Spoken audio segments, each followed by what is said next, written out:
Hello, coming in. So, real quick, happy Thursday. Today is full moon lunar eclipse in Pisces. It's going to hit later tonight, about midnight tonight. So, it's energy is full 3 days before and 3 days after.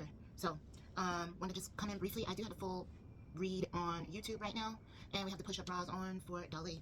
So, full moon occurs tonight, technically the 28th, 12:18 a.m. on Eastern Time. Heightened awareness heightens awareness and spiritual emotions.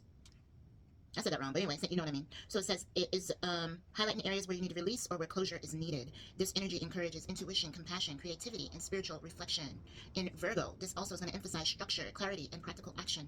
Okay, so attention could come between these energies only because it's revealing where your personal boundaries may need adjustment or where your emotional or spiritual growth could be possible. Okay, so let's look real quick. It's a time to confront illusions, releasing emotional baggage, and gaining insight into subconscious patterns. Sorry, I got too much lotion. I didn't want to, really only want it for my hands. But anyway, so with that being said, let's look at how we could deal better with people. The message for today says, people could start to act out. Don't be one of them. What do you need to release so you can stay calm? Okay, so again, we're in the mutable mood, okay, because Pisces is our mutable water sign and Virgo is our mutable earth sign. So let's just take a quick look. Toxic relationship deck. See what we might be faced with and how we need to counteract it, right? Because we need to try to stay as calm as possible. Now, I haven't read much into the other stuff, but they're definitely saying the only real type of like work you should be doing right now would be involving water. So like spiritual baths, possibly like releasing in the form of tears could come easily during this time. Okay. Also, talking here about journaling and meditating. Also, allowing yourself to create art or enjoy music or mindful movement.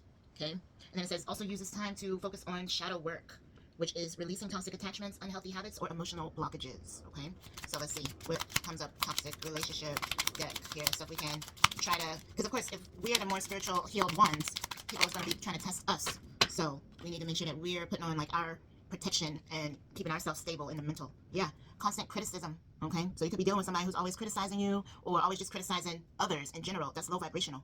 So that's a habit that some people have where they just criticize every little thing, or they're in a position where they feel above you. Okay, so it's saying believe in your self-worth and surround yourself with those who uplift and support you. Okay, so could be something you're dealing with or you notice in other people. It's something to stay away from. Okay, because that energy can start affecting you. What else? Ooh, emotional unavailability. So yeah, some people, they're very distant with their emotions, or they're very closed off with their emotions, right? And the best thing to do in that case is to recognize it and then pull your energy back. Okay, because at that point you're losing, you're draining yourself. The person is like too far gone, you can't reach their heart. That's kind of what that's showing.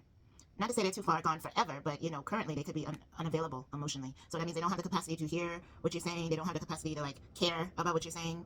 So spare yourself, right? And just pull back.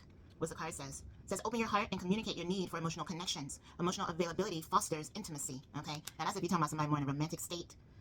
Definitely, because if it's your friends or your family, you're not really in position to like impose on them like that, right? But if it's your romantic partner, eventually, yeah, you would need to address it. Okay, and then last but not least, invalidating feelings. So you could be dealing with somebody who's not validating your feelings. You feel like they just tune you out, they're not listening. It's just in one ear, out the other, or they're only just focused on what they're doing. Okay, so it says acknowledge and validate your own feelings. You deserve to be heard and understood. So yeah, if you start noticing a pattern, people's not even like caring about you or showing you any type of like grace or gratitude or acknowledgement, then it's time to walk the other way. Okay, now it's sad to hear, but unfortunately, people dealing with things. Yeah, and then withholding support. So this could be, again, a lot of people face different things. So it could be any level of support. It could be financial, it could just be emotional, it could just be, physical support, but you're feeling like somebody has, but they're not willing to give. So that's putting you in a cage because you can't get out and they're not trying to let you out, or they're not trying to bring you in to what they're doing or what they have. It's a form of like isolation or abandonment. It says seek relationships where support is freely given and reciprocated. Okay, so if you start noticing stuff is one-sided, right? You're always there for them or you're always helping them, but then when you need something, they're nowhere to be found. Or they're flashing stuff in front of your face that they're not giving you access to.